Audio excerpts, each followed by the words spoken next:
Hello everyone, welcome to this webinar on from low 30s to V40 plus on GMAT. This webinar is going to focus completely on how can you achieve an excellent GMAT verbal score. I'm Piyush and I'm going to be a host today for this webinar. I would love to hear from you guys. Please feel free to let me know where you guys are from. If you guys can hear me loud and clear, please do let me know in the chat as well. That way I know that we are good to go forward. Okay. So please feel free to introduce yourself. Tell us about your where you are from and what kind of scores that you are getting in your mocks or what is your target score. Just please feel free to introduce yourself and do give it a shout out saying yes if you are able to hear me loud and clear. That way I'll know that my voice is audible to all of you. So do let me know if all of you can hear me. Then I can proceed further. Okay, so I don't see any yeses till now. Okay, don't feel shy, guys. I just want to make sure that this is an interactive webinar. All of you are able to like take some learnings from this webinar. So please feel free to let me know, like if you are able to hear me clearly. Just want to make sure that my voice is clear. Okay, Rashmi, thank you so much. Rashmi is an angel. She says, yeah, I can hear you. So thank you so much, Rashmi and Abhishek, for letting me know. That's great, guys. So let's move forward. Now, uh, before I start with this webinar, let me tell you a little about myself. I'm Piyush. I'm going to be your main host in the webinar today, but I want you to focus on a few things. And this webinar is actually really, really close to me. The reason for that is very simple. I have been a struggler in verbal myself. How many of you are struggling with verbal? I know, like you guys are here to understand how you need to improve your verbal, but I want to know how many of you are struggling with verbal. By struggler, basically, I mean someone who has prepared for quite some time and has hit a plateau in verbal. Maybe you're not able to move beyond a certain score, no matter what you do, no matter how much effort you put in.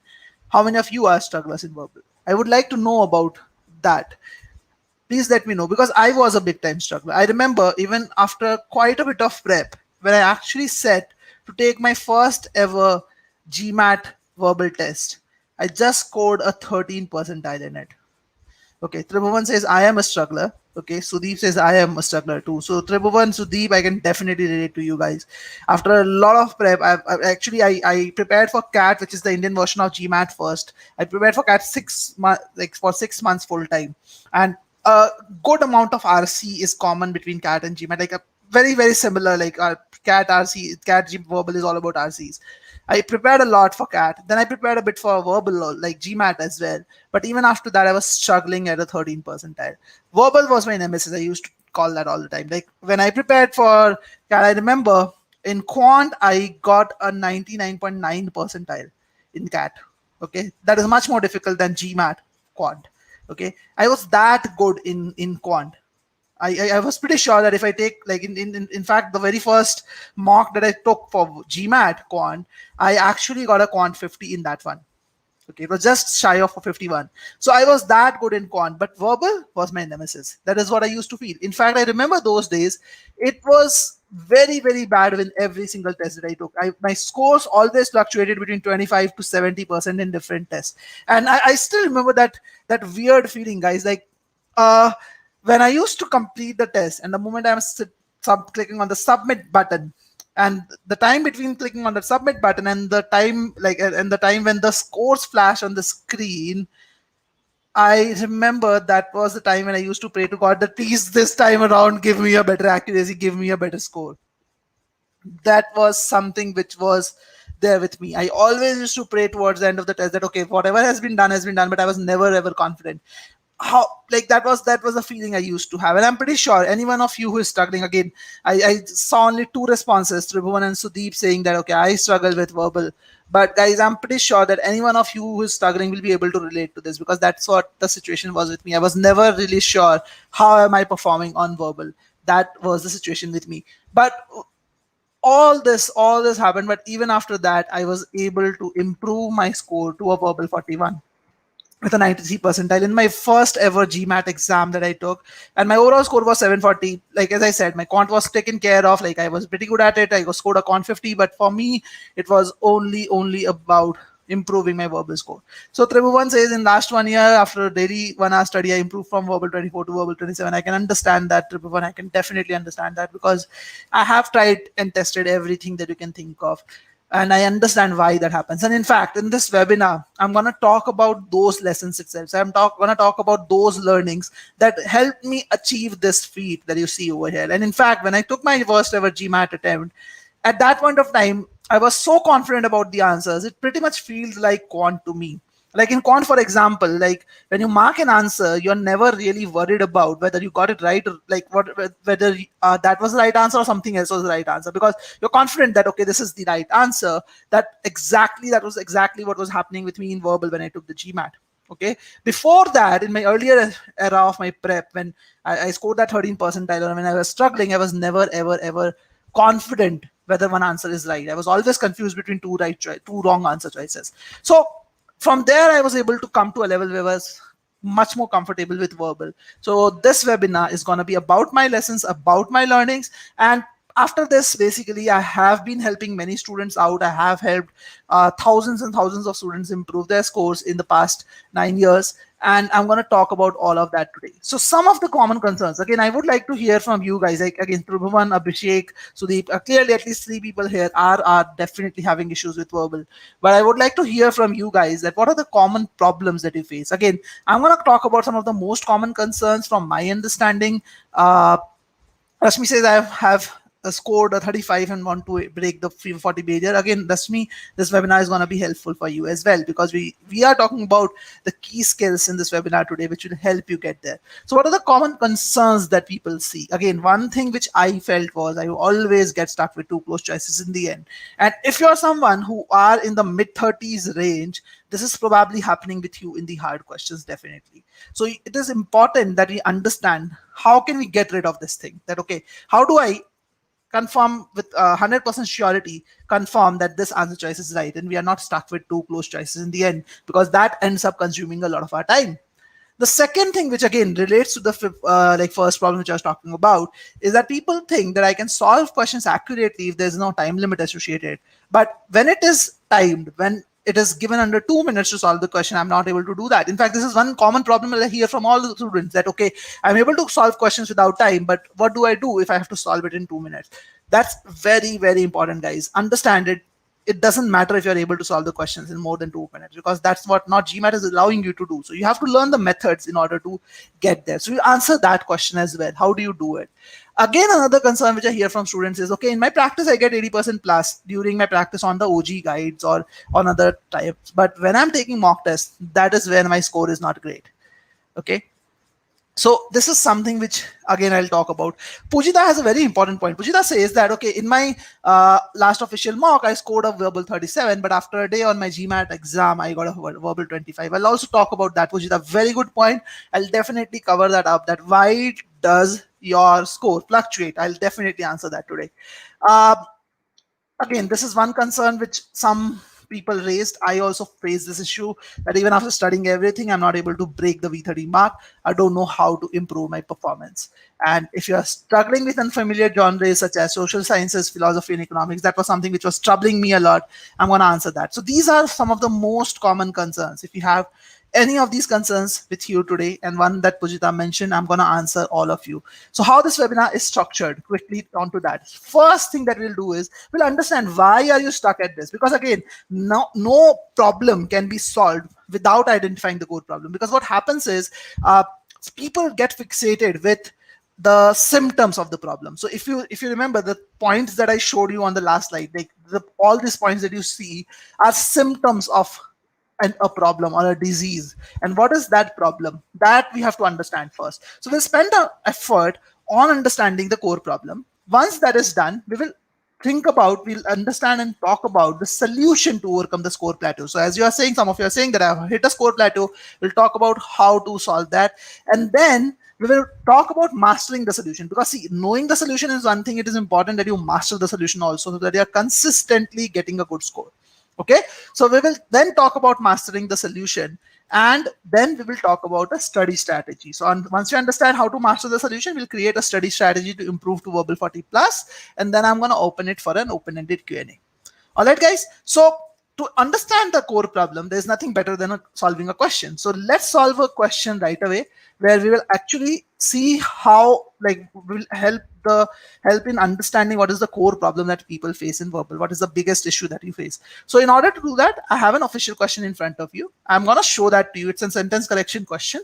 I'm going to give you about 2.5 minutes to solve that question, and I want all of you to please take your time to solve it, and don't post your responses in the comments. Don't post it unless I ask you to. Okay, so let others also solve it, and once I ask you guys to solve the, post your responses, please post it in the chat, like which option choice is right. All right, so here is the question in front of you. We have 2.5 minutes to solve it. I'm gonna mute myself so that you can focus on this question. So all the best, guys.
All right, guys. So now I guess we have spent enough time on this question, so you can start posting your responses in the chat now.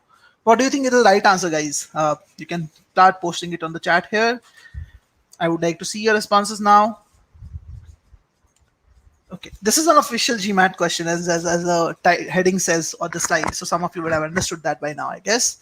Okay, so I have some people saying A. I have a few people saying C. Most of you are going for A. Okay, Ignacio, Jadud, and so Jay says C. Anubhav, Gautam, Soma, Kishita says A. Aditya says it should be B. Ankita says it should be C. Sanket says it should be A. Okay, so I see a decent number of people going for A, B, and C. Those seem to be the most popular choices. What about others, guys? Okay, so there are three people who go for B. Saren and Sudeep also go for B. A seem to be a pretty popular one. I guess 1, 2, 3, 4, 5, 6, 6, 7 people are going for A. The popularity for B is rising. I see good number of you going for B now. So it seems to be between A, B, C. No one is looking at D and E. That's good. Okay. So yeah, again, my objective today is not to solve this particular question. We are going to solve it, but my objective today is not to majorly solve this question. Our objective of doing this question is to understand the core problem. Now, what I'm going to do now is, I want your focus to be here with me now. What I'm going to do now is I'm going to solve this question twice. Okay. First, I will solve it as I would have done it earlier, as in when I was struggling with verbal. Okay, so I will do it exactly in the way I used to solve sentence correction questions earlier in my previous part of my prep. Okay, where I was struggling with this course. And then I'm going to solve it as I would do it now, using the method that I used today, which helped me get to a 41. And the reason I'm doing that is I want you guys to understand the core problem and the shift in my thought process. Okay, so let's quickly do that. And let's solve this question as how old Piyush would have approached it. And remember, guys, this is not how I approach it today. I will approach it how I would have approached it when I was actually having issues earlier. Okay, so thank you so much for your responses. I'm happy to see your votes on this. I see more people going for B, C, and A now. Like that is the common trend. So let's solve this question as I would have solved earlier. Okay, and I'm gonna do it as if I'm doing it for the very first time. Okay. Scientists have recently discovered what could be the largest and oldest living organism on Earth, a giant fungus that is interwoven filigree of mushrooms and root-like tentacles, spawned by a single fertilized spore some 10,000 years ago and extending for more than 30 acres in the soil of a Michigan forest. Okay, so it's talking about some fungus. The underlying portion is extending. It seems that spawned and extended, this part seem to be talking about the same thing. When I read it, I felt that they are talking about the same thing. I feel that initially when I used to solve it, I always went by what sounds right to my ear. So when I look at the option choices, I will try plugging that. Spawned by a single fertilized spore and extending sounds weird. Spawned by a single fertilized spore and extends for more than 30 acres, again sounds weird. Spawned by a single fertilized spore and extended for more than 30 acres in the soil of Michigan forest sounds right. Sounds right. At least this one, choice C, sounds right to me. Okay, and trust me, guys, when I was actually solving, I used to solve the questions earlier when I just started with SC. One thing that I did was I actually bought that Bible kind of a thing for grammar, at least in India, Run and Martin, and I started looking at those grammar rules and all. But in the end, like I was never able to apply that many rules because it's a very complex process overall. And I felt that, okay, what sounds right to my ears is something which I used to go by. And trust me, guys, this is the most popular method which I see students following, that they generally tend to read the question fast very quickly with an objective of thinking about what sounds right to their ear. Okay, Satyajit says what sounds right. It's not a parallel question. Again, Satyajit, I'm talking about only about what old Piyush used to do. I'll talk about what I do today. Okay, so this is how I started. This is how I started solving SC first. Like what sounds right to me, what doesn't sound right to me. But the problem is colloquialism actually creates a lot of issue with what sounds right. Then I actually learned about a new technique, and this was a big revelation to me. Like I learned a new technique which is known as splits. Okay, how many of you are aware about splits, guys? How many of you are aware about splits? Let's see some responses in the comments. And if you are aware about splits, please feel free to tell me what do you understand at splits. This is one technique that I learned. Again, this is something which was a big revelation because I felt that, okay, this is something which I have actually learned as a new thing and a new tool. I felt that, okay, splits can actually help me get to the answers quicker and much more accurately. That's what I felt when I at least heard this. Okay, Ankita says I have not heard of it. What about others? Has anyone heard of splits? I'm pretty sure many of you would have. It's a very, very popular one. I don't see a yes as of now. Okay, strange, man. Okay, Pujita says yes, I have heard it. It's the difference in the answer choices. Yes, Ignacio also has heard it. Satyajit has heard it. Okay, yeah. So I expect a lot of people to know about it. Some may not know it as splits. Some may use some other terms. But yeah, so splits is not taking small spots and understanding the meaning while reading. Splits is more about looking at the options first, okay, or after the first read, very quickly looking at the option choices and looking at the differences in the option choices. So people who advocate the splits approach say that the answer is the option choice. So if you start with the option choices, you understand what is the difference in the option choice, then you can actually pinpoint what is the grammar rule that can be applied on that question, and you can get the question right. This is the thought process which people have around, like, who advocate splits approach. So I heard about this approach. Some of my tutors also told me about this approach, that you can use this approach that will help you apply the grammar rules much more like evident easily. So that was my thought process. So I moved to splits approach pretty soon. Again, within 2 months of my prep, I moved to splits approach. I will solve this question now with the splits approach. Again, this is again still the old Piyush. Remember, new Piyush does not use splits anymore. I don't find it efficient, but I'm gonna tell you why that is not efficient, and that's why I'm gonna solve it as splits approach also. So let's understand the difference between the answer choices. Okay, so when I look at the options, I see that I have various versions of the same word extend. Okay, so if I look at extends, basically extends is simple present tense form of the verb. Okay, so this is the simple present tense or form of the verb extend. Okay, extended on the other hand is the simple past tense form of the verb. Okay, it extended is basically simple past with a subject, and is extending is a present continuous tense form. So if you look at all the four options B, C, D, and E, they are basically talking about the tense. And extending, I don't know what it is, seems like present continuous, but probably it should have a is in front of it. So something which is weird about option A. So this is how I would have thought if I followed the splits approach. That okay, basis this, I just need to find what is the right tense form. I need to just understand what is the right timing for that action of extending that is there in the question. So now with that thought process in mind, I'm going to solve this question and see how I approach it. Okay, so when I look at this question, I know that it's talking about a giant fungus. That fungus is spawned by a single fertilized spore and extending for more than 30 acres. Okay, now extending for more than 30 acres, if I want to communicate it using is extended, basically present continuous, it probably does not make sense. Like when I say present continuous, it is probably means that this is happening even now. As we speak, it is still happening, which is a weird word. Again, Satyajit, don't worry, I'm going to solve this as new Piyush, but please be patient with me. I'm actually trying to solve it using multiple methods to help you understand what is the core problem.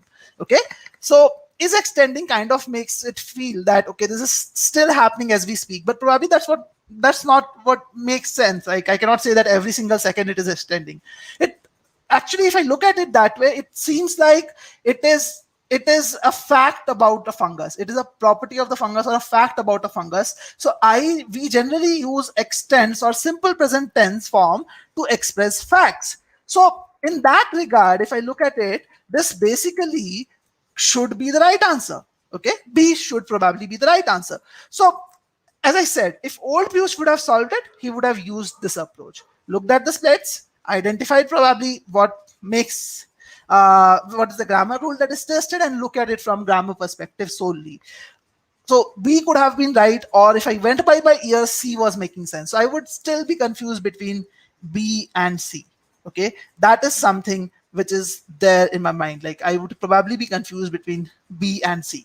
Okay, I see a lot of questions saying, people saying extend font is a ed modifier, so after and we need a modifier, and by meaning we can say it wouldn't be a ed modifier because it has to be ing modifier. So no, all of that, I'm going to come to that. Don't worry about that. But this is what I used to do earlier. And trust me, guys, when I look at the accuracy of this question on GMAT Club, this is a data which I'm collected from GMAT Club for this question. You can see it is available on GMAT Club for everyone to see. 30% people end up marking choice B as the correct answer. Even today, many of you were marking B as the correct answer. 17% people go with extended also. So why I was talking about this, because people who follow the splits approach or people who think about going by what sounds right to their ear can fall for this wrong answer choices very, very easily. Actually, in reality, the right answer is option A. Extending is the right answer. I'll explain that. Don't worry. I'm here with you. I'm going to explain that. But hold on to your questions for now. What I want you to understand is what's wrong with this approach. What's wrong with the approach that we talked about? What's wrong with splits? Or what's wrong with the going with what sounds right to our ear?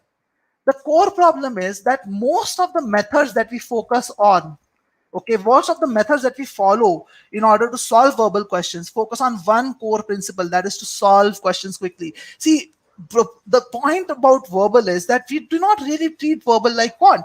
We don't have a proper methodology in place to solve verbal questions. And what happens in that case is we end up reading the question multiple times. If we are confused between option choices, we end up reading the question multiple times, because of which we end up spending a lot more time on each question. And after some time, what happens as a student is you start thinking that only if you had more time to solve a question you can get it right. And that's why we start chasing timing first, before accuracy. We start focusing on solving the questions quickly, because we need to save time for RC, we need to save time for CR, and that's why we start doing questions quickly. And when we focus on doing questions quickly, our focus shifts to actually time rather than accuracy. And that's when we get stuck with too close choices. And now I'm going to tell you a very, very harsh truth about why I could not improve in verbal in my first half of my prep. Okay. The biggest reason why I was not able to improve on verbal was the best choice trap. What do I mean by that?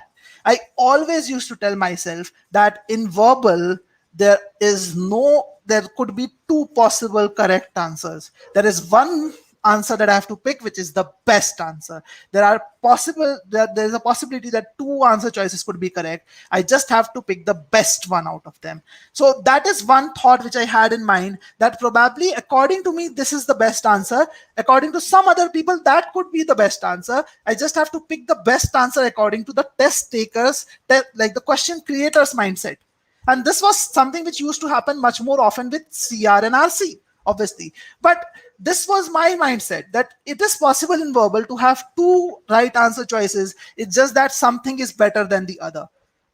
How many of you think that, guys? Please tell me yes or no. How many of you believe in that? And please be very honest with me. I used to think that because I had a very big ego that, okay, Piyush, you are someone who is scoring a 99.9 in CAT quant, you have a Q50 in GMAT, you're so good in quant, you're such a logical person. How can you be wrong? The problem is that verbal is subjective. I would like to hear from you guys. How many of you think that verbal is subjective? Again, guys, I don't want it to be a one-sided webinar today. I want it to be interactive as possible. And don't worry, I'm going to solve that question. I'm going to answer your questions also around it. But I want to focus on the larger agenda. How many of you think that verbal is subjective? There is a possibility of two answer choices being correct. It is just that we have to pick the right answer choice. Please say a yes or no in that comment here, okay? If you feel that you don't agree with that, like say no, I don't do that. But if you do, you say yes. That way I get to know at least, yeah, you guys are responding to me. Okay. Sudeep says yes, I do that. Altili says yes. Pujita also says yes. Sujay says I don't do that.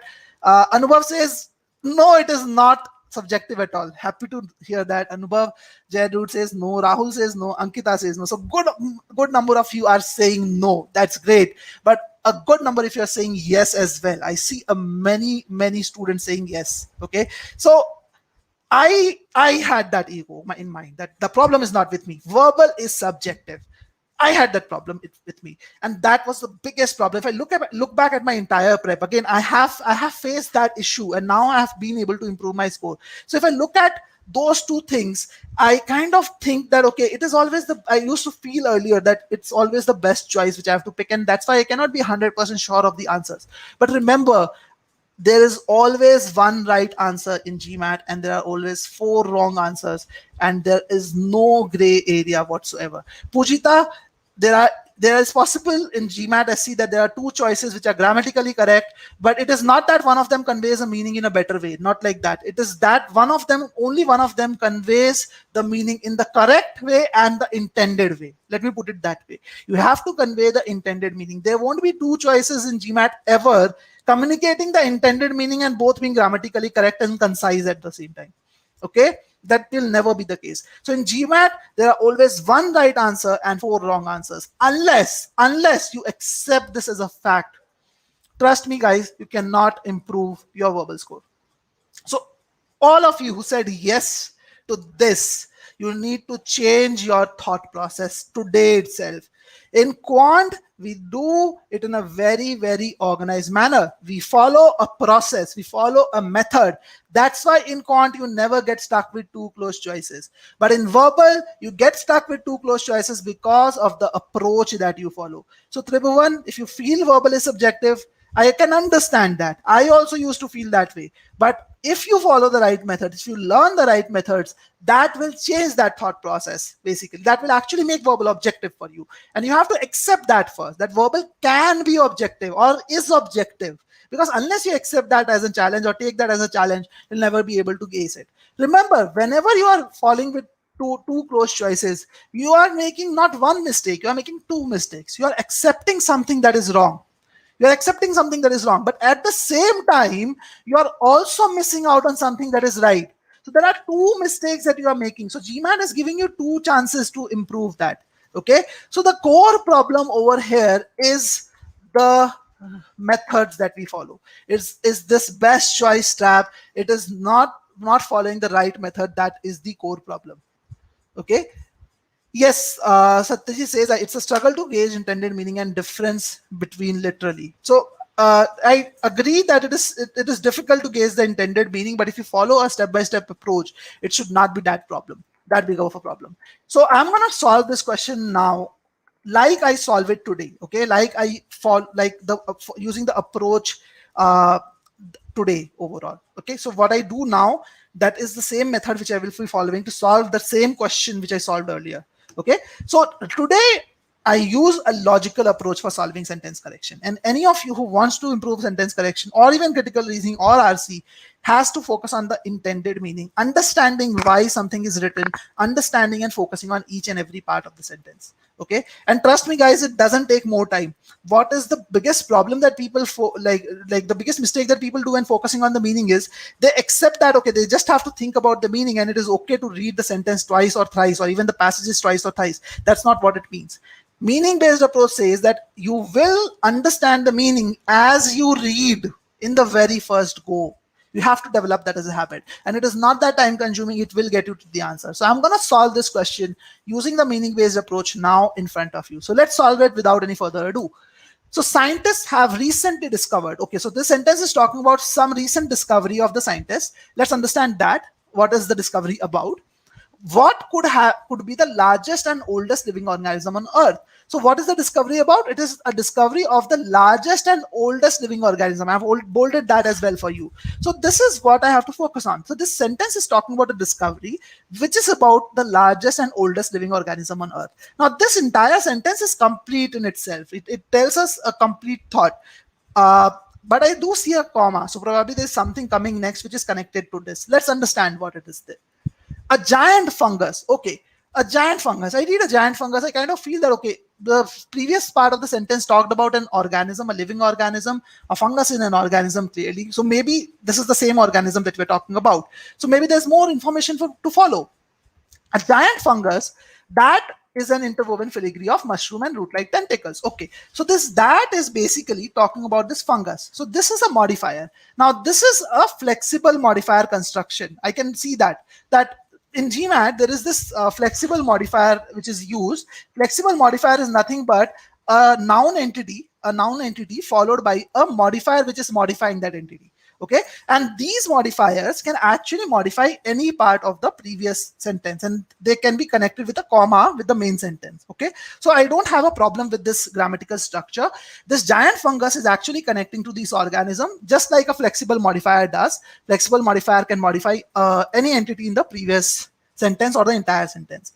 So what I know is that the sentence is talking about the discovery of the largest and oldest living organism on earth, which is most likely this giant fungus. This giant fungus is an interwoven filigree, so it is made up of mushrooms and root-like tentacles. Let's read further to understand.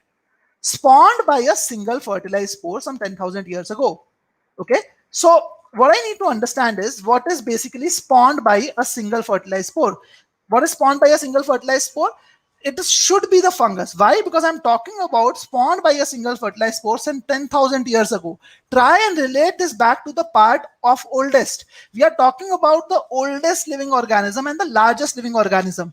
So clearly, some 10,000, this action happening some 10,000 years ago should be clearly talking about the fungus itself. That this fungus was spawned by a single fertilized spore some 10,000 years ago, and that's what tells me why probably it is the oldest living organism, that it was created 10,000 years ago. It is that old overall. Okay. And extending for more than 30 acres in the soil of Michigan forest. So what is extending? Again, probably the fungus, because spawned is talking about the fungus. Extending should also talk about the same thing. And how do I know that for sure? I know that for sure because extending for more than 30 acres, I'm talking about the size, and I have talked about the size in the previous part of the sentence. So do you see that how relating to the meaning of the sentence helps you in contextualizing what is modifying what? Okay, Satyajit says, is it also a dependent clause sentence after a comma? No, Satyajit, it is not a dependent clause. It is just a modifier. In this, we don't have any action, any verb. In fact, at GMAT Wiz, when we teach you the meaning-based approach, we always ask you to focus on the important aspects, which are verbs.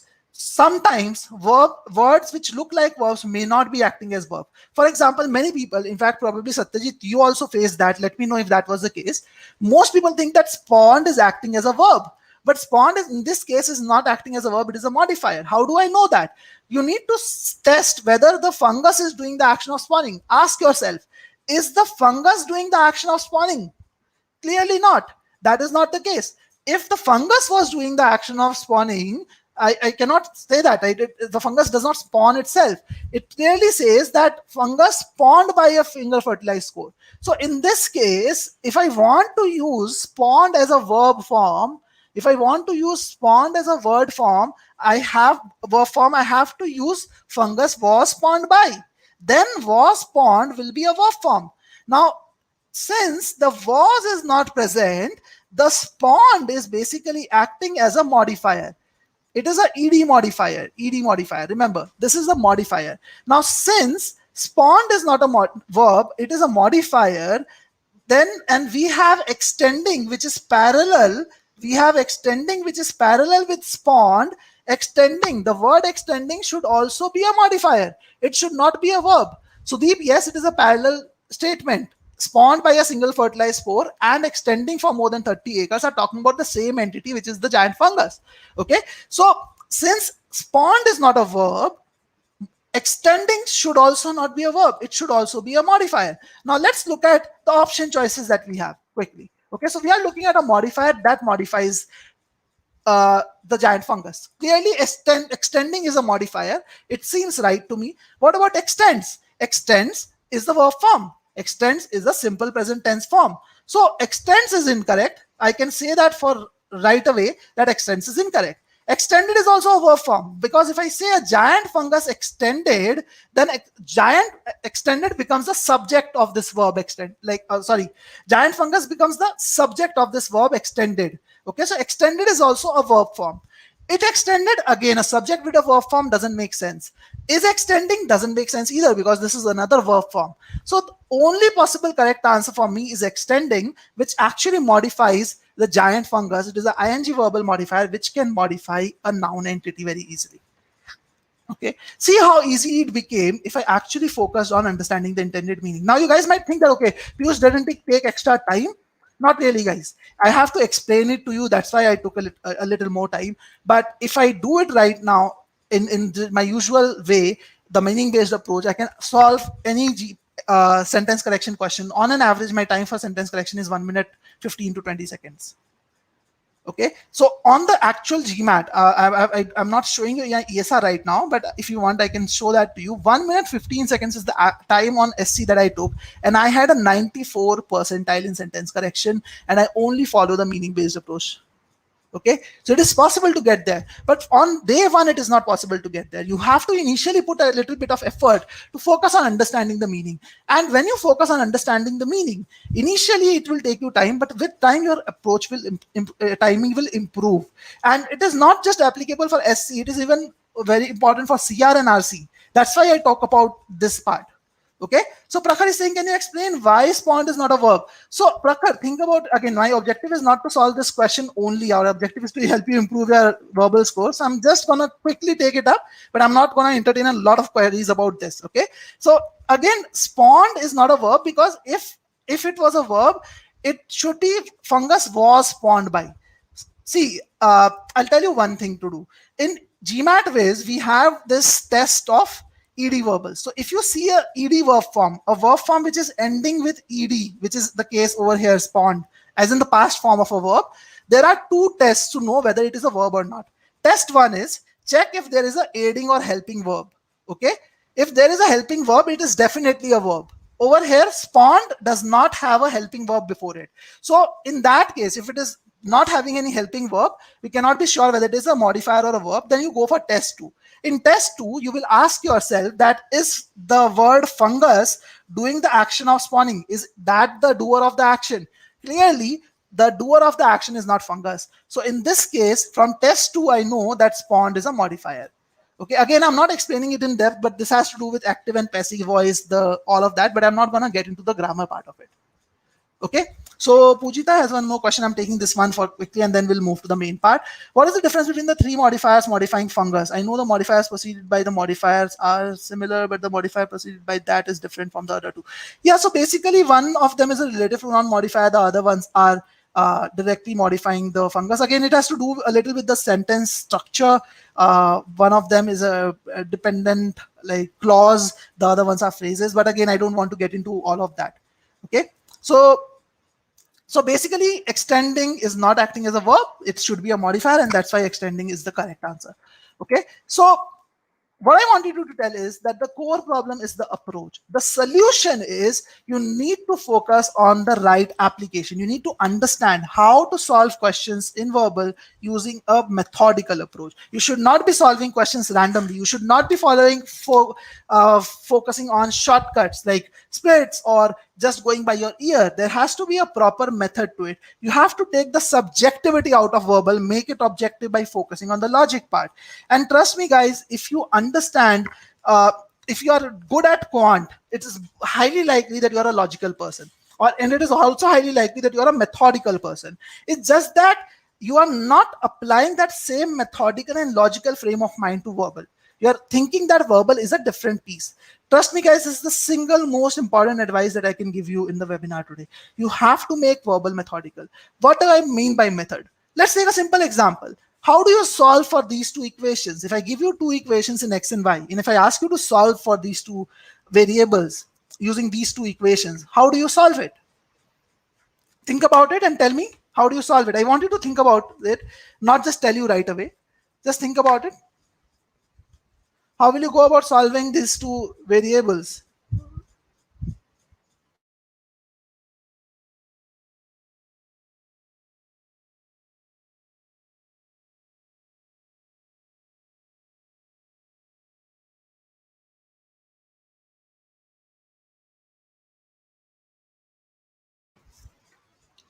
Okay, I'm sure most of you guys would have thought about it. Okay, fine. You have not typed your thoughts yet, but that's fine. I'm pretty sure that I would have given you some time to think about it. So the first thing which most people will do probably when I ask them to solve two variables, two equations is coefficient the equation, equate the coefficient of one of the two variables, okay? Whichever is easy to equate and easy to eliminate. So in this case, x seems much more easy to equate. So we will probably equate two coefficients of x by multiplying the second equation by 2. And then we will actually eliminate x. Okay, Pooja, Anubhav both say the same thing. Good. And by eliminating x, you get the value of y, and you substitute the value of y to get the value of x. Now, very simple question, but why am I talking about it? The reason I'm talking about it is simple. In quant, you see this, any linear equation that you see, any set of two linear equations, two variables, you always follow these 3 steps and you always get to the same answer. You are never confused between two answer choices. The reason? Simple. You always follow a step-by-step method. You never do step 3 first, then step 1, and then step 2. Okay? Tribhuvan says x equal to 11. Again, Tribhuvan, I don't know what is x over here. I have not solved it. I don't want to solve it. Rather, I want you to understand that it is just about the method. You could have solved it otherwise also, right? You don't need to follow these 3 steps. You could have tried placing x as equal to 1, y as equal to 2, or x is equal to 1, 2, 3, and see whether it fits or not. You could have tried that out, right? You could have tried it in a random manner and you might have got an answer. But if you try it in a random manner, you will not be getting to the answer effectively. The most effective method, and time effective, and also to have a high accuracy, the most effective method is to follow this approach, this step-by-step approach. But answer my question, guys. Do we follow a similar step-by-step approach in verbal? Do we have a set thought process of going through the questions in verbal? If you see a passage, do you have a proper approach to solve the passage in a step-by-step manner? Think about it for a moment. What do you do then? If you see a passage, in fact, when people see the passages, some of the most common methodologies that people follow is, in fact, this is taught by many institutes also. It was taught to me by many of my tutors. Again, I don't blame them for doing that. Maybe they were taught in that same manner. They never looked at it from a student's perspective. Probably they were gifted on verbal. I was not gifted. I struggled. So one common approach which people teach is that, okay, you read the first line and last line of every paragraph and jump to the questions. This is very common. I heard this, that okay, in RC you have to save time. How do you save time? Read the first line, last line of every para. That will give you an understanding what is there in that para. And then jump to the questions. If a question is related to a particular para, then come and read that para. Otherwise, why do you want to read the para? Why do you want to waste the time? This is one approach that I heard. I started doing that. Then didn't get me the outcome. Then I heard about the second approach. And by the way, this is the approach which I stuck with for a long period of time. And I'm pretty sure that if I ask a poll over here that which approach do you guys follow, I can be pretty sure that the most common answer will be approach 2. Which said that read the passage quickly in 2 minutes and take a mental note of what lies where. Refer back to the passage for every question. This is the approach which I heard from people, that quickly read the passage, understand which information is where, treat the passage like a map. Okay, map the passage, understand what is there, and then come back to the relevant part once again. And people who advised me this also advised me to read newspapers every day. The focus over there was to increase my reading speed. They used to say you are not an avid reader, that's why you are facing trouble with reading. I never completed one entire book in my life. I hate reading, to be very honest. Okay, Satyajit, I am so happy you are saying the right things. I hope someone was able to tell me that earlier. I used to focus on reading fast. Every single day I used to spend 30 minutes in the morning with the editorial section of a newspaper, reading as fast as possible. I even used to time myself that what is my reading speed also. That was the thing with me. And all I did was focus on skimming the information, what is where, and all of that. I stuck with this approach for a long time. In fact, there is one more approach which is there. Okay, thankfully I did not follow this approach, but many people follow this. They read the question first, so they know what they're looking for, and then they read the passage. This is one more approach which is there. But sadly, none of these approaches work. Why does it not work? We have to understand that. If you focus on any of these approaches, what will eventually happen is you will only be confused about the meaning of the passage. You would have to refer back to the passage, and you will be always low on confidence while marking the answers. Why is that so? Because GMAT RC is testing you on altogether something else. GMAT RC is not memory-based RC. It is not detail-based questions that you get. Okay, so 85% of GMAT RC questions are inferential in nature. They either ask you about inference, main point, function, structure, and application. Basically, any of this question test your ability to read between the lines. You have to read between the lines. Okay, Vivek, if you joined the session later, don't worry. The recording of this webinar gets automatically uploaded on this YouTube channel of GMAT Club, so you can actually access it at any point of time later on also. Don't worry about that. Okay, so basically in GMAT RC, 85% of the questions are testing your ability to read between the lines, which means that the information that you're looking at to answer that question is not sitting right in front of your eyes. You have to infer that information. And the only way you can infer that is when you read between the lines, when you understand the context really well. And let me build upon this point. Some of the question stems will look like this.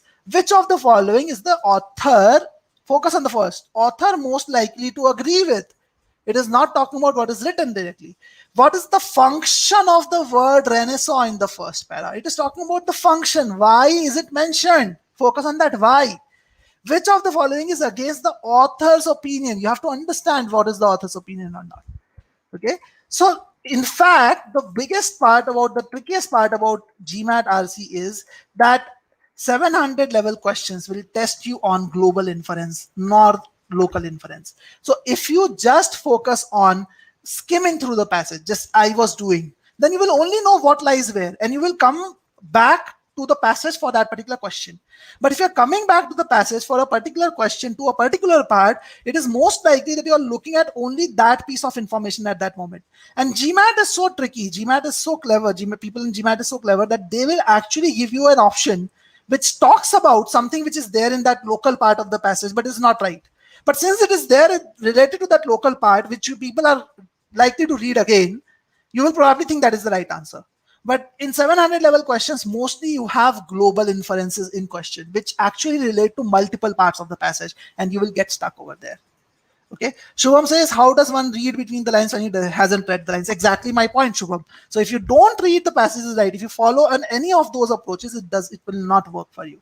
It is just like solving those two equations of verb like quant and just putting random values to solve it.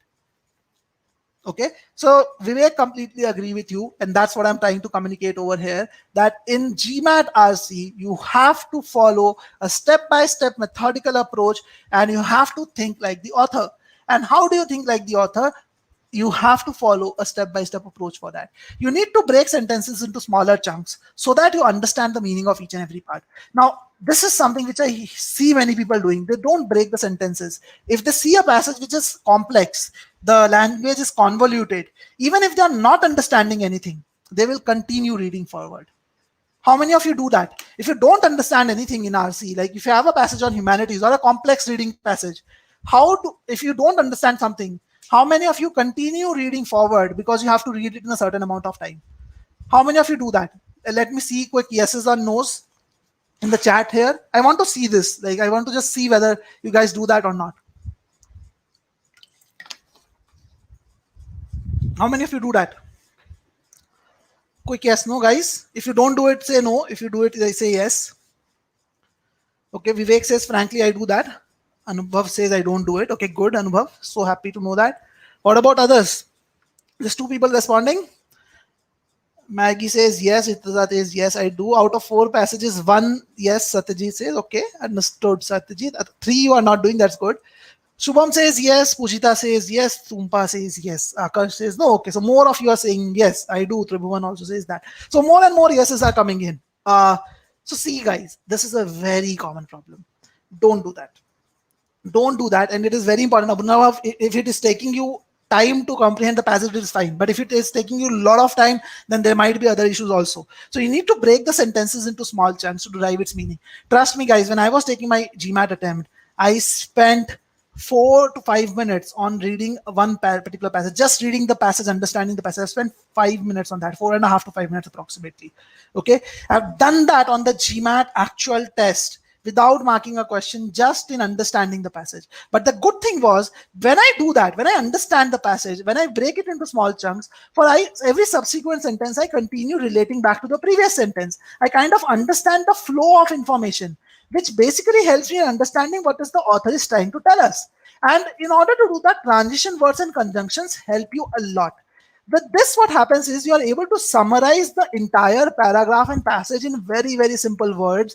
And the best part about this is I was able to actually get the 4 questions right within 3 minutes time. Within just 3 minutes more or 4 minutes maximum, I was able to get everything right. I did not spend a lot of time on solving the questions.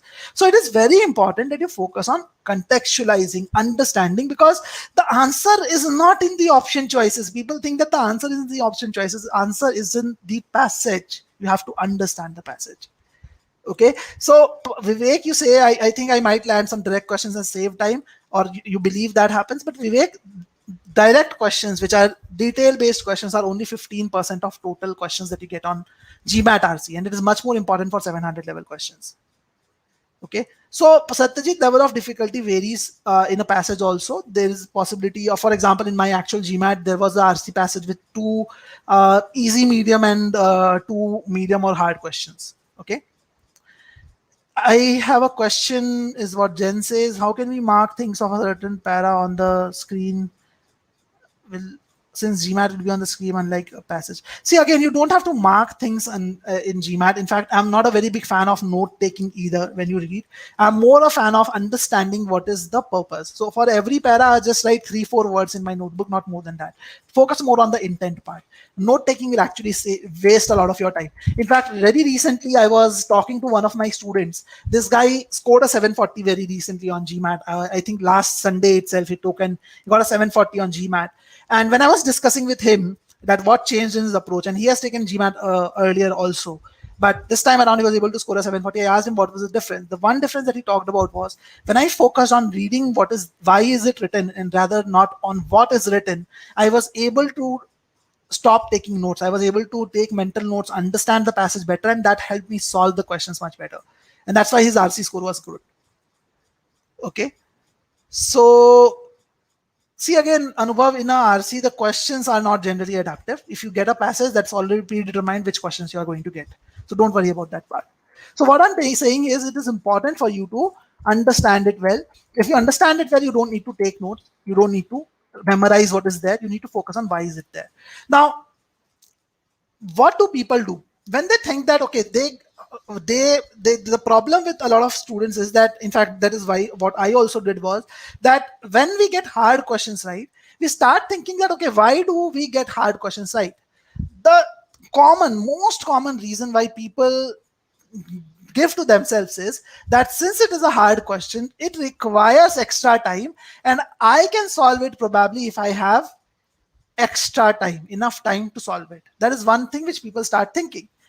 Then the next thought that comes to their mind, obviously because of that, is how do I solve quickly? How do I solve a hard question quickly? The moment that thought comes to their mind, they start thinking that we have to cut corners while reading the question, because the answer is in the choices. So let's spend our time over there rather than spending the time on the question stem. And that's the root cause of all the problems that begin. What happens when you cut corners on reading the question stem? Okay. So, Vivek, again, I cannot really explain the entire process of summarizing the passage because this is not a RC webinar. But don't worry, I'll give you a link of one of the RC webinars that I did a little while earlier. Just give me 1 minute, guys. I just want to make sure that Vivek has something to relate to. So we conducted a RC webinar a few days ago. I'm just gonna get the link to you guys so that you can use this. Yeah, so again, as I said, I'm not focusing on RC today, so I'm just going to give you link, guys, a link to a RC webinar that I conducted. It is an in-depth webinar with respect to the approach. So Vivek, this will help you understand how to summarize each passage. See, again, in the initial phases, you might have to take notes, but eventually your goal should be not to take notes and think about what is right and what is wrong. Your focus should be more on why is it written. Okay, so this is one thing which is there. You can watch this RC webinar. Satyajit, I'll give you a link for CR webinar also, but don't worry about that. Let me cover this part. Please ask me this, remind me about this in the last part, where in the Q&A section, I'll open it up for everyone. So there, please remind me. I'll actually share the link for the CR webinar also. In fact, for SCA also, don't worry about that. Okay. So what I was trying to say here was that the core problem with timing is people start thinking about reading the question stem too quickly and saving time over there. And when you read the question stem quickly, what happens is you are only able to get a rough understanding of what is being stated. You don't get a very clear understanding of what is being stated. You only get a rough understanding of what's being stated. With that rough understanding, you are able to eliminate 2 to 3 choices confidently. That happens. You eliminate 2-3 choices confidently, but you get stuck with the 2-3 close choices. Sometimes it is 2, sometimes it is 3 close choices. Now, what do we do when we get stuck with 2 close choices? What do you guys do when you get stuck with 2 close choices, guys? I want to see some thoughts from you. What do you guys do generally when you get stuck with 2 close choices? Let's see some of your responses. What do you guys do when you get stuck with 2 close choices, guys? in such situation?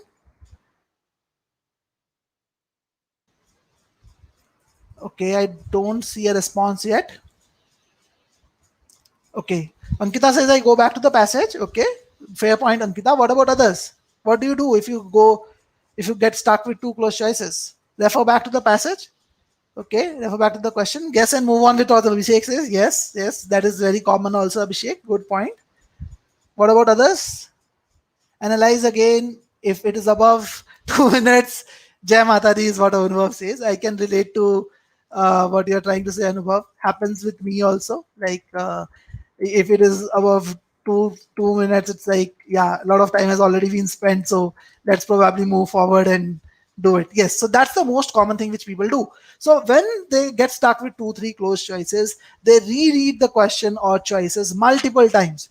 They will reread the question, they will reread the choices to see if they can find something which can help them solve the question.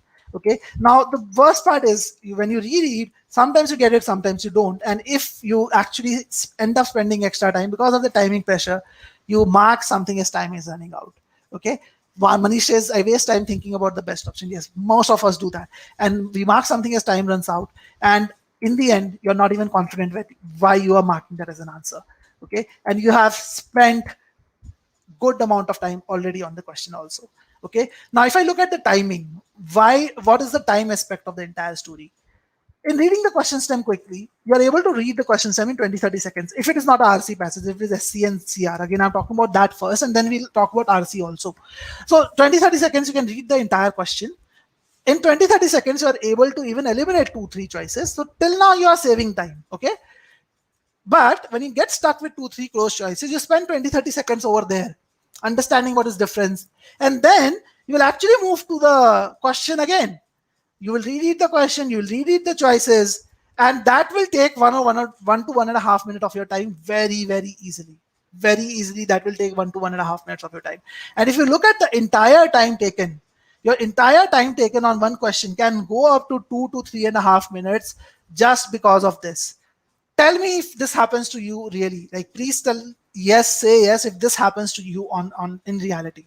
If this happens, say yes. But the main thing what is happening over here is why you end up taking extra time and why you are still not confident is because you read the question stem too quickly. That is one of the biggest reasons why that happens with you.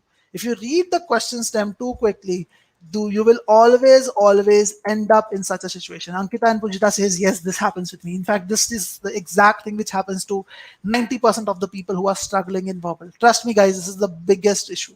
Okay, Vivek says, yes, quite often this happens. So the core reason for that was you did not read the question stem properly. You read it quickly. You only had a rough understanding of what is being stated. Now, the reason why this happens are twofold. One is the wrong approach. If you follow the wrong approach, okay, no one can save you. You will always read the question stem quickly. You don't know the right approach, then that's the problem. So first thing you have to do is learn the right approach. And the second reason why that happens is people are worried about timing. They don't know whether they will be able to do it in 2 minutes. So they try to do questions too quickly and they over optimize. Now understand the time saving irony, guys. When you actually read the question too quickly in one, like again, this is what I'm talking about RC, but it is equally applicable for SC and CR.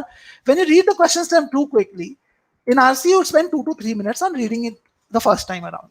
But for every question, you have to spend 1.5 minutes. And overall time spent because of that goes up to 8 to 9 minutes. And the worst part is you only have a rough idea of what's happening. So the accuracy is also poor. So this is one way of going about it. But what smart people do is they read the question properly for first time. Okay. So what they do is they will read the passage in 4 to 5 minutes also. If required, I'm talking about hard passages. 4 to 5 minutes is also what they will give, because of which they will have a crystal clear understanding of what is being stated. And that is what will help them eliminate the answer choices confidently. And in fact, they only take about 40 seconds per question or maximum 1 minute per question. And the overall time taken by these people per passage is only 7 to 8 minutes. So they're not only able to solve the questions faster, they're able to even solve them confidently and correctly. So the time saving irony is that since you want to save time on solving the questions, you cut down on the reading time, which actually ends up taking extra time, which actually leads you to taking extra time for every single question. You got my point, guys? This is very, very important that you understand this. Is this part clear to all of you? Quick yes, no over here. Is this part clear to all of you guys? Why do you take extra time actually?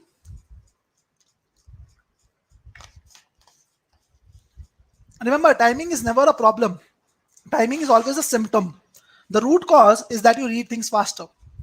Okay, happy to know that Vivek and Meet, you are able to understand this part. Great, guys. So timing, remember, is never ever a problem. It is always a symptom which basically indicates that you are not approaching it right in the right manner. Now, what is the right approach, right method? So I talked about SC. It is the meaning-based approach that you have to follow in SC to improve your understanding. That is the approach which is the most important. Okay. Pushita, again, what I talked about was for RC, but you have to focus on understanding the question for SC and CR also. Okay. Anubhav says, yes, this doesn't prove to be true every time. So Anubhav, this will prove to be true every time if you know how to contextualize the passage really well. Okay. And this is coming straight from a person's mind who has struggled in verbal and has improved in verbal and has helped multiple people improve in verbal. So trust me, this works. If it is not working for you, most likely there's a gap in your understanding. So watch that RC webinar which I have shared. That will also help you understand what I was talking about in terms of the approach bit by bit. Okay. So for SC, I talked about the meaning-based approach. Please follow the meaning-based approach properly to get it. In CR, you have to do framework-driven pre-thinking, and in RC, you have to focus on involved and evolved reading. These are the methods that work best in GMAT verbal. This is from my years of experience working with so many students and seeing so many different methods. These are the best methods, most logical methods for all non-native speakers of the language. These methods work the best. Okay, so you have to learn all these methods. That is the first thing. Focus on learning all these methods. Now, there's a good news. That we are actually launching a crash course. So if you actually want to learn all these methods, we are launching a crash course, which is a 13 weeks crash course for both verbal plus quant. It is starting with verbal, and then we will actually do quant as well in this. In this crash course, what we are doing is we are having live classes for 13 weeks starting from this next week itself, where what we will do is every weekday you will have a certain amount of homework from the online course that we have to complete, which is the most advanced online course out there. You will get certain amount of homework where you will learn all the basic concepts there. You will even learn how to solve those questions. You will even learn, you will even get to practice a lot of different questions around it. So that will help you get a pretty good idea about what are the concepts. So on the weekdays, you will spend time doing that, for which you have about 100 plus hours of video lessons and 4,000 plus practice questions on our platform. Then on the weekends, you will have one session on Sunday and Saturday and Sunday in the evening at 7 p.m. IST. And if you are in the US, it is going to be in your mornings. If you are in Europe, it is going to be in your afternoon, where we will take up the advanced application of the same topics that you are doing on the weekdays. Okay, so basically this session, this crash course is basically aimed towards those people who are looking at a fast track improvement before round one. So this will complete well before round one in July itself. So you will be able to take the GMAT in July and get done with it overall. So this crash course is going to end on 17th of July. In fact, the quant and verbal classes will end on the 11th of July itself. So this is apt for those people who are looking at a fast track improvement in verbal and quant and looking at a 700 plus score. And this webinars will be taken up by the best of the best faculties at GMAT Wiz. It starts from the next week itself, and there's a special price of $349 that we are offering it for. Okay, so any one of you who wants to get enrolled in this crash course, you can look at our website. I'll just share the link of that as well very, very quickly in the chat over here for those who are interested in taking it up. There is a limitation of only 20 students which will be enrolled in this crash course. So if you want to take up this crash course, you should enroll soon because there's only limited batch size which is there. Okay, so Snehashis, it is even suited for people who are just starting their prep, because as I said, you will be going through the online course also, which is gonna be done on the weekdays by yourself. we will be covering all topics in this batch. The crash course is basically meant for people who want to do the entire thing in 3 months time frame. Okay. So let me take some questions from here. Okay, and Abhishek has a question. Scored 85 plus in board stakes, science, commerce becomes the backlog. Then came the RC of GMAT based on business and science, commerce students to science students. You were saying, okay. So Abhishek, again, I know many people say that it is about the genres. I don't get it because like the genre is different. Some people don't get the humanities thing, some people don't get the science thing, some people don't get the economics things. But trust me, there's no outside knowledge which is required to solve the RC passages. You just need to understand the question, the passage at hand. Just need to focus on that. All the context is there. So if you're facing that problem, you are definitely not following the right approach to read it. Okay, so focus on that part. Okay, guys. So once we have understood what is the right method, it is important for you to master the right method also. Okay, it is very, very important to do the master the right method as well. Okay, just give me 1 minute, guys. So it is important that you follow or focus on mastering the method also, because remember that learning the method is just half of the work that is done. Improving and mastering the method is the other half that you have to focus on. You have to master the method on every single question. This is very, very critical, guys, because many a times a lot of people come to me and say that, okay, I know about the meaning based approach, I know pre-thinking, but it doesn't work for me, or it did not work for me. And in most cases, when I ask them to solve a question right in front of me, I see that they don't have a very good understanding of the approach, simply because they are not really solving the questions using the approach very regularly. Okay. Yes, Meet, it is a cover drive paid by Virat. I just wanted to make you guys understand what is the difference between playing in gully cricket and actually becoming a master at it. So this was the only image I could think of. Yeah. So guys, it is important that you master it so well. You master it so well, and you do it so many times that you are able to approach it in the right manner always. Now I'll talk about how you can do it. So when it comes to mastering the approach, most people think, yeah, it is just about practicing questions, and probably this image also gave you that hint that, okay, it's just about practicing and doing more of it. And they take mock tests. They think that just that will help them master the approach. But what you need to understand is you don't improve from just doing more questions. You actually improve and learn from the solutions of the questions, not necessarily just from the questions themselves. So skill over accuracy is what you should look at. So remember, accuracy is not important. It is important that you get the question of all difficulty levels correct. Just to give you an idea, guys, if you look at these three ESRs over here, okay, what I want to show you guys is that this guy has made 7 mistakes. This is my own ESR actually. I've made 7 mistakes on the GMAT verbal section, and I got a 41. Okay, which is there in front of you. 2 mistakes here, 2 mistakes in the second quarter, and 3 mistakes in the last quarter. This guy who has made 8 mistakes has actually scored only a verbal 30. Look at the difference in scores. Okay, 30 versus 41, and there's just 1 extra mistake made by this guy. You look at this other person, he made 9 mistakes, and you're looking at a verbal 21. Okay, what does it tell us? It tells us that it is not about accuracy on GMAT, it is about performing on performing well on high difficulty questions consistently. That is what is tested on GMAT. In fact, if you're currently at a 550 level score, it means that you're getting the easy questions right, but you're struggling with the medium and hard questions. But if you're somewhere between 550 and 650, it means you're getting easy questions right, but you are actually getting stuck with medium questions and the hard questions very often. In medium, your accuracy is decent, but hard questions, your accuracy is very poor. So it actually means your application is a problem. In order to get a 700, you have to be very good with easy and medium questions and decently well with the hard questions also. So, as I said, focusing on practicing questions and doing mock tests is not going to help you. What is important is you analyze the questions that you solve very, very closely. That analysis is the most critical thing that one needs to focus on. Now, how do most people analyze? Let me ask you this question, guys. Okay, let me actually take this slide, this part of the slide. Tell me, guys, how do you analyze the solutions of the questions that you have solved? When you solve a question, what is the process that you follow for analyzing the solution? Please share your thoughts in the chat. I'm giving you 1 minute to think about it and tell me, how do you analyze the solutions of the questions that you solve? Okay.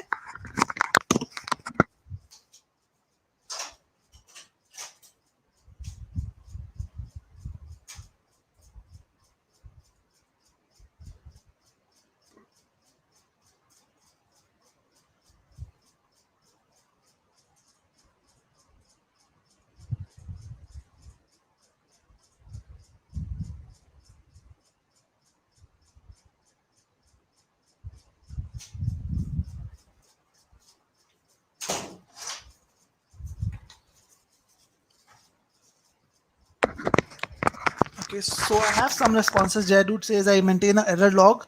Uh, One, it says on an analysis, a few questions feel like silly mistakes, though they seem correct while solving. But how do you analyze? I mostly think why I did not select the other four, what was wrong with me. Shubham says that. Okay, good, Shubham.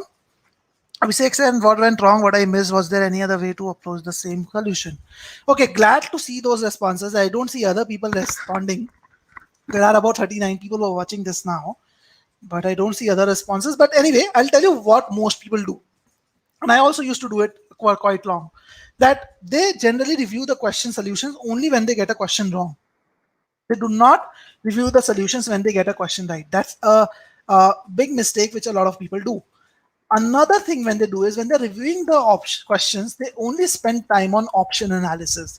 They focus on the explanation of the right option and the wrong options. And when they are doing that, if you only do that, your scores will not improve as much. What is important? How you should master the approach. In order to master the approach, these steps are the most important steps that you need to follow. And please etch this in your memory. Focus on doing this for every single question. It's not about checking each option, guys. Focus on this part. It is not about just checking the option. You have to do a lot more than that, Satyaji. And let me tell you that. First thing you need to have is you need to have solutions which focus on a consistent and logical method. Remember, if you don't have quality solution to refer to, obviously you will not be able to review the solution and get the benefit out of it. So first thing you need is you need a consistent and logical solution. As in, if you are solving questions, all the questions in sentence correction that you would be solving should be using the same approach. It should be consistent, because if one question is solved in another method, another question is solved using another method, you'll always be confused what is the right method. You will always have that confusion in your mind. And the second thing is the method should also be logical. It should not be shortcut driven. It should not focus on splits. It should focus on logical methods completely. This is the most important thing, first and foremost.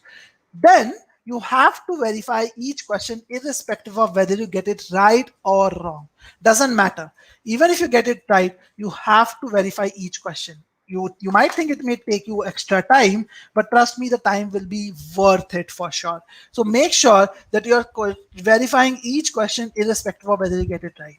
And when you're doing that, focus on this part, guys. Spend 80% of your time reviewing the sentence analysis, or in CR the argument analysis, in RC the passage analysis. Don't spend all your time on the option choices, guys. Spend your time on the sentence, argument, or passage analysis, because understand it, guys, you don't get your question wrong because you picked the wrong option choice. You get your question wrong because you were trapped by the wrong option choice, because you had a poor understanding of the question.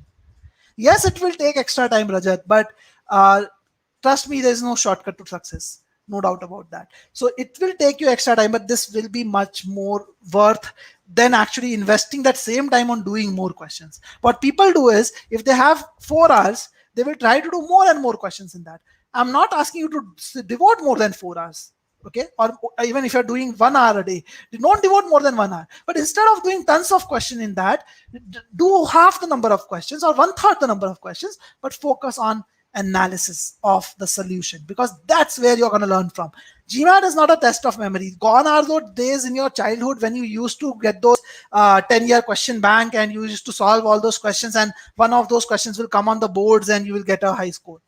No, doesn't happen on GMAT. You'll get a completely new question. So remembering what you made, what is the mistake that you made is not going to help you. What helps you is why you made that mistake. And you can only understand why you made the mistake if you spend time on the sentence, argument, or passage analysis. And when you are doing that, note down the variance in your approach so that you can master the right approach. Okay. Remember, guys, I was talking about mastering the right approach, and this is what you need to do in order to master it. Just give me 1 minute, guys, for a glass of water.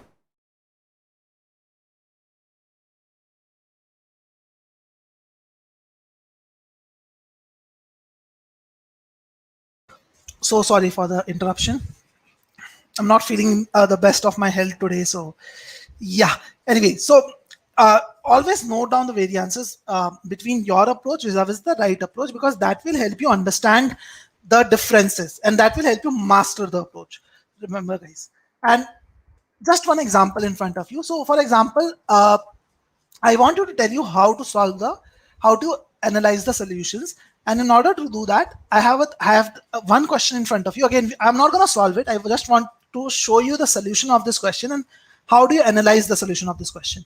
So take 1 minute. I want you to take 1 minute to read the question stem, analyze the question stem yourself, and then I'm going to show you the solution. I'll not make you read the solution a lot, but I just want you to read this question so that you're able to make sense out of what I'm going to say next. Okay, so you have 1 minute to do this, and I'm going to be muted in that 1 minute to look at this question.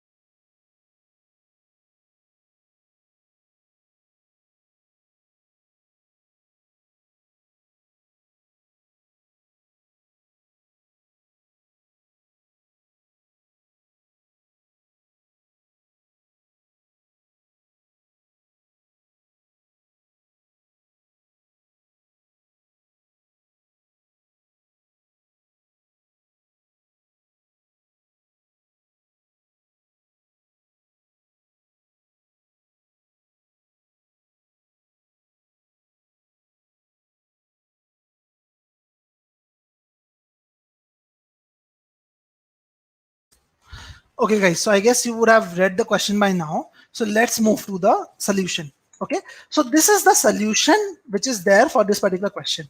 And I just wanted you to ensure that you read the question. So basically what I want you to do is, let's say you solve this question and you're looking at the solution.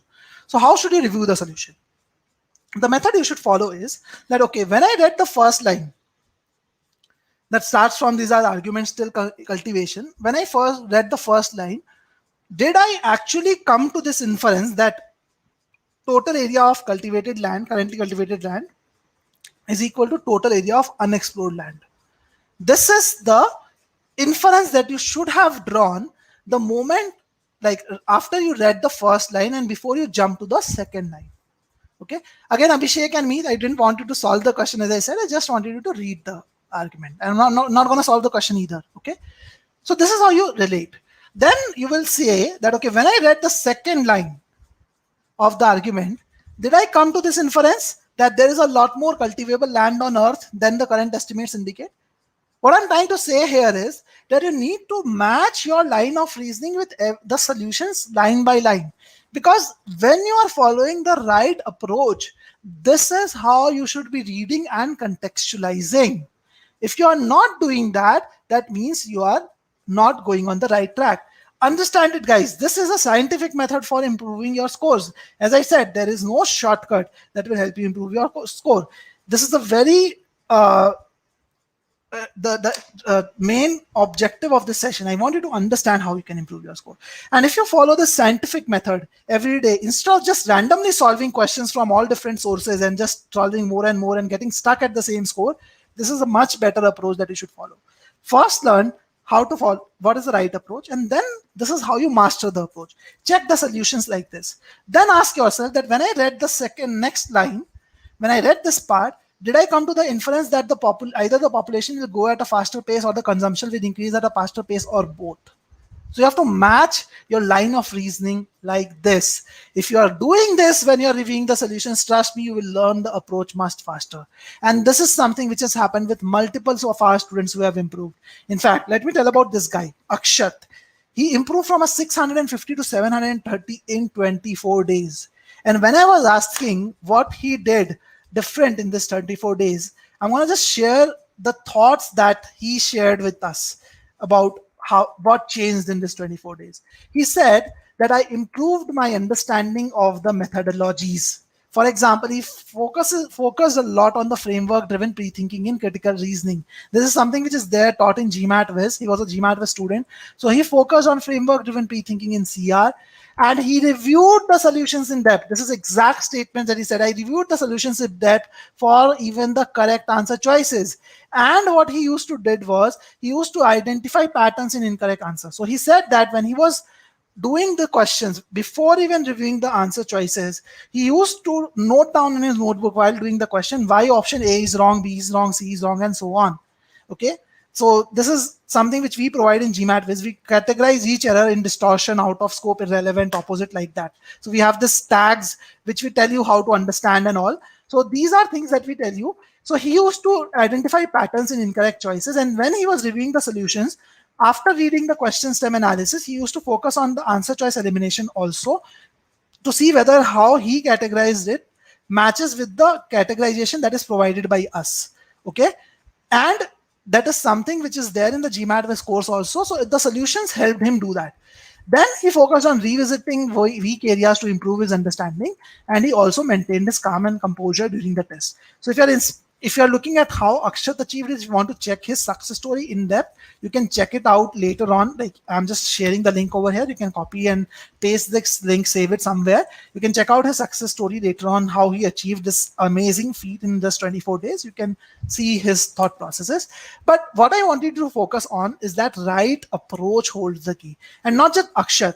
Even a lot of our students, Rajiv was able to improve from a 680 to 740. And when he reached 680, he had studied for 1.5 years till then. He used some of the topmost courses out there. He used Manhattan, he used EGMAT, a lot of other courses, but he was still stuck at a 680. He improved his understanding, he improved his methodology, and he was able to score a 740 with a verbal 41. Amsi also was stuck at 570 after 10 months and improved it to 720 finally. Okay, so it is important that you improve your methodologies and believe in yourself after you do that, because if you do that, there is hope for you. Don't worry about that part. Okay, so with that in place, if this is clear to all of you till now, let's move to formulating a strategy to score verbal 40 plus. No, so we'll talk about how to create an action plan, keeping in mind all these things, because till now I wanted you to understand what it takes to get to a 40 plus. Now let's build a strategy around it, weave it in form of a strategy from here. Okay, so before I get into this, again, very important point.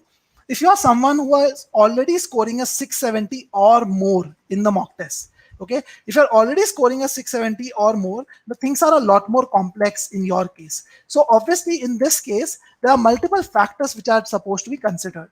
Before creating a study strategy, we need to understand how much time is available with you to study. We also need to understand what is your target score, because if you're targeting a 750 versus a 720 or a 770, obviously the skill level required is very, very different. We also need to understand what are the resources that we have utilized. So if you have utilized some courses or some material, then based on that, our strategy or our recommendation will change for you. Okay, we also need to understand your strengths and weaknesses. Is CR your strength, is RC your strength, is SC your strength, or in specific areas you're strong? We need to understand that as well. You also used to understand what are the methods that you're using. Are you following meaning based approach? You're not following that. What are the methods that you're using, and what is your learning style? Once all these factors are considered, then only the right strategy can be created, because people who are scoring 670 or more, there are multitude of factors that come into play. So for those people, I recommend you to schedule a one-on-one discussion with an expert, because that helps them understand all these factors. They can ask you questions to get an answer on these factors, and then they can provide you a personalized advice. So in case you want to discuss this with me personally, I'm giving you a link to schedule a call with me. You can actually use this link to quickly schedule a call. This is a free consultation call. We are not going to charge you for anything on that. And I would like to understand your case in depth to help you improve. We have helped multiple people improve. Recently, we helped a person improve from a 720 to 740. Even there was one guy who came to us at a 700. We helped them improve to a 740. There are people who have improved from 520 to 760 also. But what I'm trying to say is, if you're at a 670 or more, probably there are a lot more factors that need to be considered. Okay. Abhishek has a question: is GMAT prep exams count? Then yes, since we are on it, does it really count? So again, if you're taking any mock, 670 or more is your score that you're getting, I would like to understand a lot more about you. Okay, so feel free to schedule a call using this link which I just shared a little while earlier. This is the link which is there, and I'm gonna quickly still share a strategy for most of the people out there. Could even work for people with 670 or more, but as I said, the people who are at a 670 or more, there are a lot more factors to be considered. But at a broad level, I'm gonna share the strategy with you guys. So understand that in verbal, there are primarily 3 skills that are being tested. Okay, understand it from a skill point of view. Don't just understand it from a point of view of that, okay, uh, yeah, I have to just learn the concepts and then I have to solve questions. Not like that. Always think of it from a skill point of view, that okay, what are the skills that are tested and are you prepared for all the skills or not? Because many a times people don't understand the skills and they just focus on concepts and all. So basically the three skills which are tested on GMAT are comprehension, GMAT verbal, I mean comprehension, analytical reasoning, and focusing on main point. These are three skills which you need to develop. And if you look at the mapping between SCCR and RC, sentence correction tests your understanding of the comprehension skills only. You don't have to analytically reason with yourself because there's no gap in the information. You just have to focus on the meaning part. Obviously, there are grammar rules, but I'm talking about skills as of now only. Okay, just give me 1 second, guys. I again need to drink water. So sorry for this not keeping well as of now.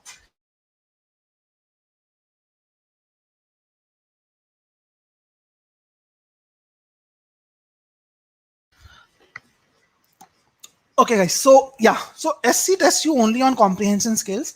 CR, on the other hand, tests you on comprehension as well as analytical reasoning, both these skills. RC tests you on all three skills. So basically, if you will need to build the right skill set, the right sequence of studying should be SC followed by CR followed by RC. That is the right sequence for studying. Now, if you are someone who has already prepared, if you have not started your prep, this is the order that you should follow. No thoughts on that. Second, if you have already prepared for some time, you should take a module-wise test for SC, CR, and RC. Take about 30 questions each for each of those modules. And what you do with that is that you identify your scores in the individual modules. So any module where your score is 70% and more belongs to your strong area. And if a module in a module, if your score is less than 70%, that belongs to your weak area. Okay, so let's take an example. Let's take this test and your score in SC is 790%, CR is 60%, and RC is 40%. Okay, now if that is the case, clearly CR and RC are in your weak areas, but I would recommend you to follow this order. Do CR first, then RC, then SC. The idea is you should not arrange them in ascending order of the accuracy. You should arrange in the ascending order of the skills. So inside your weak areas, see which skill first comes first. So CR has to be improved before RC always. Okay, so this is what you do in this case. And in order to learn the right approach, how you learn the right approach, and right approach is something which will be very, very important for your weak areas, because if you are at less than 70%, there is a high likelihood that your understanding of the approach is not that great.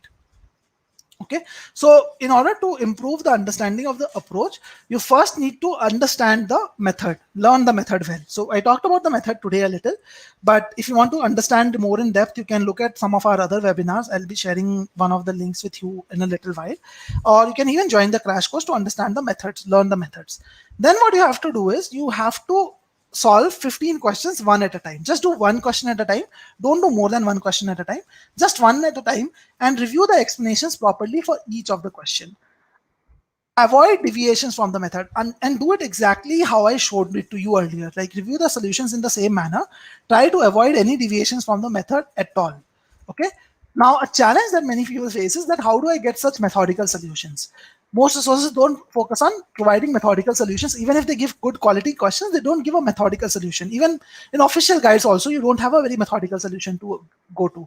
At GMAT Ways, what we do is we make sure that every question follows a methodical solution. Every solution has a methodical approach.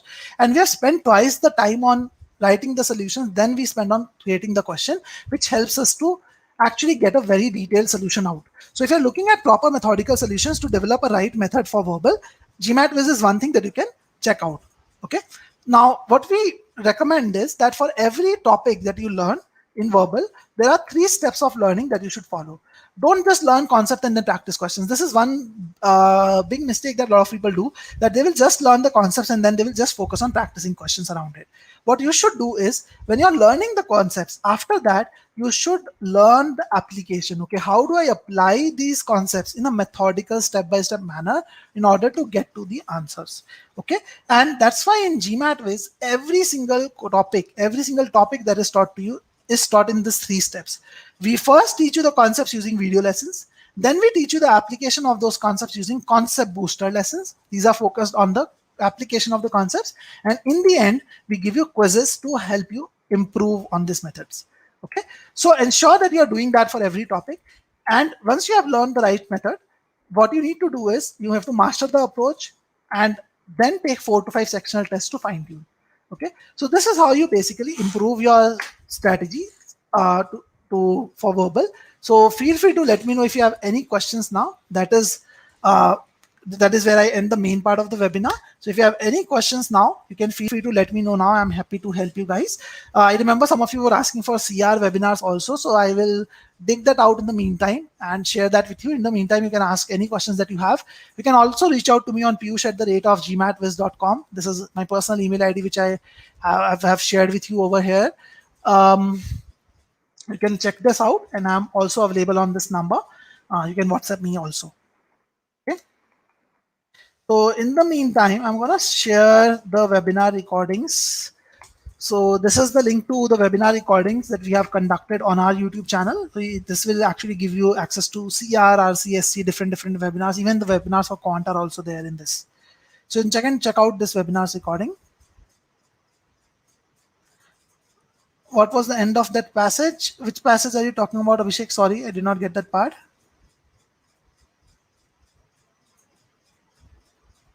And in case you want to discuss your queries right away with me, you can schedule a call with me on this. So Abhishek, honestly, I also have not solved that CR question. I have not even looked at what is the answer. Okay, I just showed that question to help you understand how to review the solution. My objective was not to solve that question, as I said. So I'm sorry, I don't know the answer. I have not solved it yet. It was just taken for the perspective of telling you how to approach it.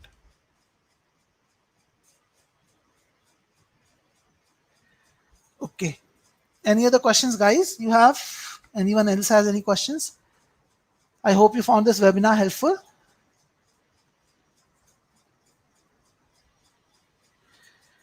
Okay, so I have some questions. Snehashi says, I started my prep just a couple of weeks back and planning to take the exam by July. Will the crash course help or should I get my concept cleared first? So Snehashi, the crash course will help you definitely. As I said, I'll just quickly go to the crash course bit also to help you understand how it works.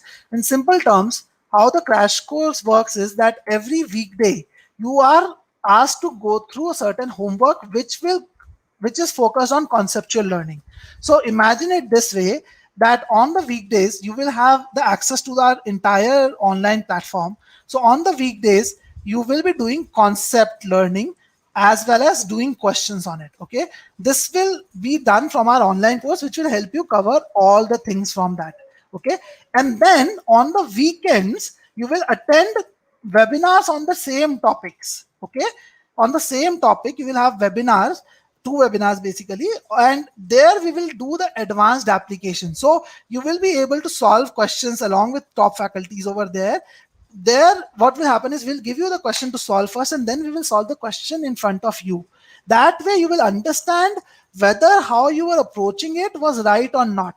So if how you are approaching it is not right, you will be able to improve on that. You will be able to improvise on that. I hope you got this point. Okay, so if you want to check out, any one of you want to check out the crash course, you can check it out. There are only limited seats available. As I said, only 20 people will be allowed in this batch, and we already have a lot of queries around it. So if you want to check out the batch, you can look at it here. Okay, let me see another question. Pujita says, I struggle with SC questions having long parts underlined. Should I go with the meaning-based approach or splits? Pujita, the longer the sentence, the better the meaning, like the better outcome you're gonna get if you apply the meaning-based approach. For every question, you should focus on the meaning-based approach. Splits will not help you. Trust me. You're welcome, Snehashish. Happy to know that I helped. Sahil, we only have right now we are not opening this crash course only for verbal. This is a crash course which is both for quant and verbal. We are starting off with verbal because many people just want it for verbal. So we are starting off with verbal. So you have to sign up for the entire thing. But if you want, you can just use the verbal part of it as the live mode, and the quant part from the online course itself. That is what you can do. But we are not just taking verbal only students. We are taking students are looking at everything. Can I have WhatsApp? Can I WhatsApp you for discounts? I would like to join. Tribhuvan, there is no scope for discount. Trust me, in the online live course, because this is a live classroom course where there are 25 different webinars which will be taken up, where we're covering everything and advanced application with the top faculties, and a very small batch size. So we have actually given the best possible price over here. In fact, we might as well increase the price to 399. There's a huge demand for this. It's a very like affordable price point that we have already offered. So we will not be able to offer any discounts on top of this 349 whatsoever. So this is the best price which I have offered overall.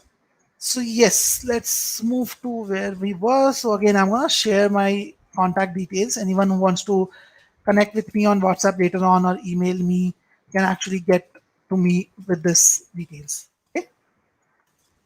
Any other question, guys? I don't see any other question. Okay, I'll be here for 2 more minutes. In case any other question pops up, I'll take that up. Feel free to let me know, and in case you want to discuss with me on the call, you can do that as well.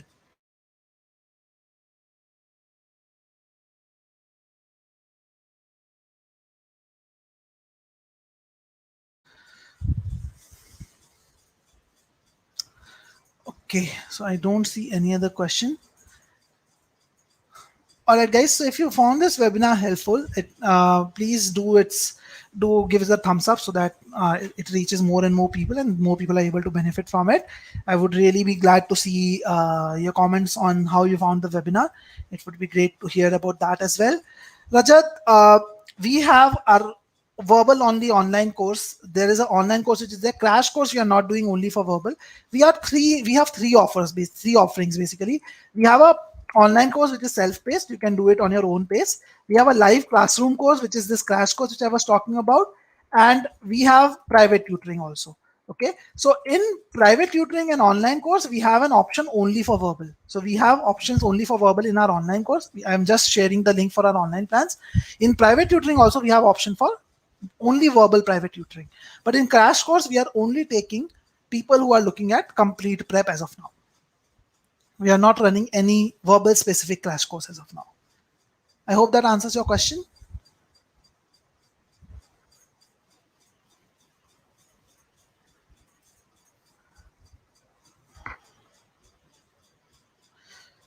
Okay, Rajat. So you can check out our verbal online course. That will give you an idea.